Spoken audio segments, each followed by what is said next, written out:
भक्त क्यों है? क्यों कथा में तो जा रहा है। भक्त क्यों है? मंदिर तो जा रहा है। भक्त क्यों है? तीर्थों में तो जा रहा है, धाम तो जा रहा है, पर उस चीज को अपने ऊपर हावी नहीं होने देता है।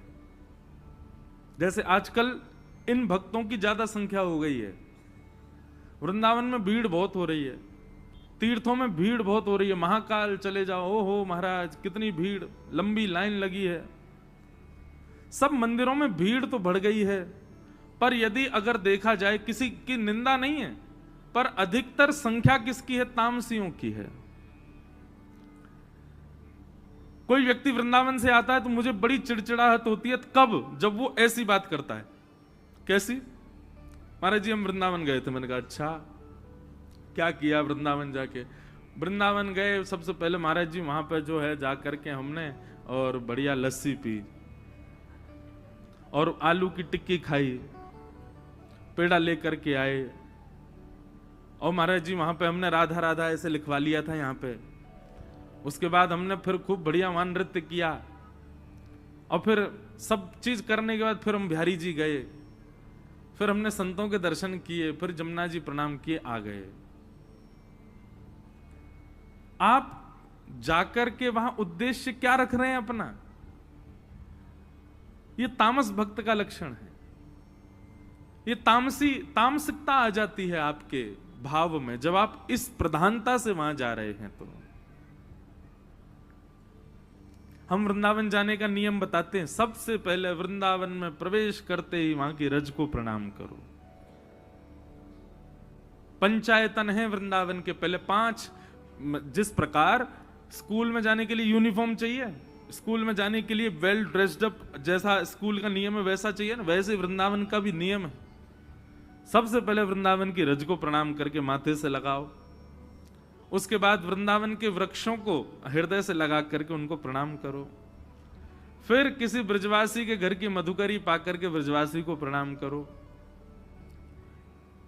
चौथा, श्री यमुना जी को प्रणाम करो। कितने लोग ऐसे वृंदावन जाते यमुना जी का दर्शन ही नहीं करते। यमुना जी को प्रणाम करो, और फिर 5वें श्री गोपेश्वर महादेव को प्रणाम करो।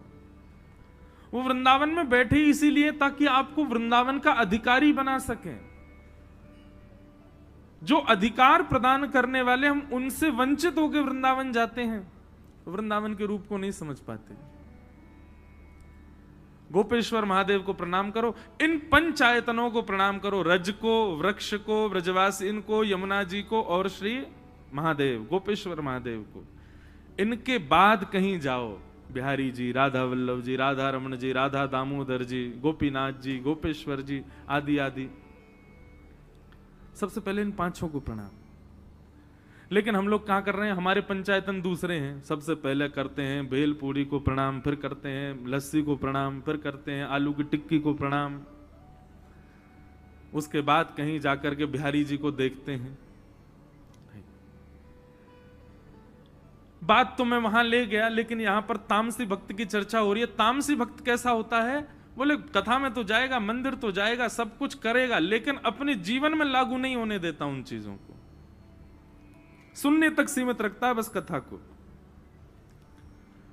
दूसरा लक्षण क्या है तामसी भक्त का? बोले दंभ। दंभ यानी कि केवल दिखावे की भक्ति करता है। इसको कहते हैं हम बगुला भगत। कौन सा भगत? बगुला भगत की कथा सुनी? बचपन में स्कूल में पढ़ाई जाती थी। वो नदी में एक पैर से खड़ा रहता है, आंख बंद करके खड़ा रहता है। मछलियां कहती हैं ओह बगुला बाबा आए, अरे हमारे यहाँ कुछ सिद्ध संत आए हमारी नदी में, आओ चलो प्रणाम करें सब सखियों। सारी मछलियां प्रणाम करने के लिए जाती हैं, जय हो सिद्ध संत। वो कोई तपस्या कर रहे हैं महाराज। इतने में ही बगुला एक आंख खोल करके देखता है, उनमें से मोटी सी मछली को तुरंत चोंच मार करके मुंह में ले लेता है, फिर तप में बैठ जाता। बगुला भगत।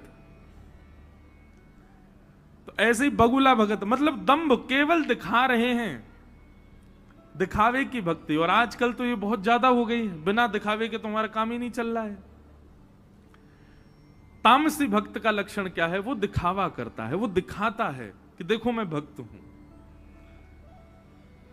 तीसरा लक्षण बताया मात्सर्य में बाबा। मात्सर्य मतलब पहले दिन भी कथा में बताया गया, दूसरे के प्रति ईर्ष्या। अपने दुख से दुखी कम है, दूसरे के सुख से ज्यादा दुखी है।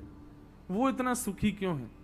और इसीलिए वो गणेश जी के पास, महाकाल भगवान के पास जा रहा है, क्योंकि वो सुखी क्यों है? नाथ मैं क्यों नहीं हूं? हे महाकाल भगवान, आपने पड़ोसी पे बहुत कृपा कर रखी है, उसके यहां बहुत बढ़िया चल रहा है सब कुछ, हम पे कब करोगे नाथ? दूसरे के प्रति ईर्ष्या की भावना रख के जो ठाकुर जी की शरणागति में जाता है, शरण में जाता है, तो ये लक्षण जिसमें है वो तामसी भक्त है। भगवान कहते हैं वो मुझको बिल्कुल प्रिय नहीं। पहले दिन की कथा सुनने से व्यक्ति के हृदय का तामस नष्ट हो जाता है, तामसिकता खत्म होती है। दूसरे भक्त कौन से होते हैं? तब भगवान कहते हैं राजस भक्त। बोले राजस भक्त का लक्षण क्या होता है? तब भगवान कहते हैं कि विषयान विसंधाय यश ऐश्वर्य में वा अर्चादावर्चयद्यो माम पृथक भावस राजस। राजस भक्त का लक्षण क्या है?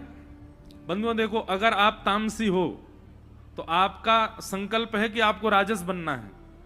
कहीं आप राजस हो तो आपका अगला स्टेप है कि आपको निर्गुण बनना है। और अगर आप निर्गुण में हो तो आपको राजस हो तो आपको सतोगुणी बनना, और सतोगुणी हो तो आपको निर्गुण बनना है। इसलिए जिन जिन भावों को आप यहां सुन रहे हैं, अपने आप पहचान जाइए आप कौन से हैं, और उस भाव को ठीक करने का प्रयास करो। राजस भक्त का लक्षण क्या है? तब भगवान कहते हैं सबसे पहली बात, विषय। बिना किसी विषय के मेरे पास कभी नहीं आता, बिना किसी कामना के रहित तो कभी आ ही नहीं सकता। वो कामना से ही आएगा मेरे सामने, विषय भोग की वस्तुओं को लेकर के ही आता है। उसको देखते ही मैं समझ जाता हूं कि अब कुछ मांगेगा, गिड़गिड़ाएगा मेरे आगे, क्योंकि वैसे तो ये दिखता नहीं है मंदिर में, ये केवल और केवल मांगने के लिए दिखता है। अच्छा, ऐसे लोग हमारे जीवन में भी होते हैं, वो जैसे ही दिखाई देते हैं। अच्छा, ऐसे लोगों का लक्षण क्या होता है? वो हंसते हुए ही मिलेंगे, और उनको देखते ही पता चल जाता कोई काम है इसको, तभी आया है। ये ऐसे तो आ ही नहीं सकता, सोन पपड़ी लेकर के आया है, निश्चित ही कुछ बड़ा मांगने वाला है। नहीं, अब की बार तो रबड़ी लेके आया। बोले ओहो, ब्लड प्रेशर हाई हो जाता हमारा, बोलो अब पता नहीं क्या मांगेगा। ऐसे कई लोगों के नंबर भी होते हैं, उनके फोन जब आते हैं तो हमारे हाथ पांव कांप जाते, कुछ जरूर इसका कोई काम होगा तभी फोन किया है, ऐसे तो कभी करता ही नहीं याद। ऐसे ही बंधुओं ठाकुर जी भी घबराते हैं इनसे, राजस भक्तों से। क्यों? जैसे ही ये आते हैं तो भगवान एक प्रकार से ये कह देते हैं, मंदिर में से मैं ऐसे भागता हूं, केवल मेरा पाषाण रहता है वहां पर, मैं तो रहता ही नहीं। क्यों? इस पर केवल काम मांगने का है।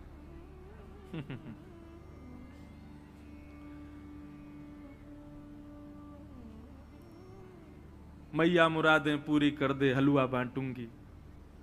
मैया कह रही नहीं करूंगी तो नहीं बांटेगी, मुरादें ही चाहिए बस।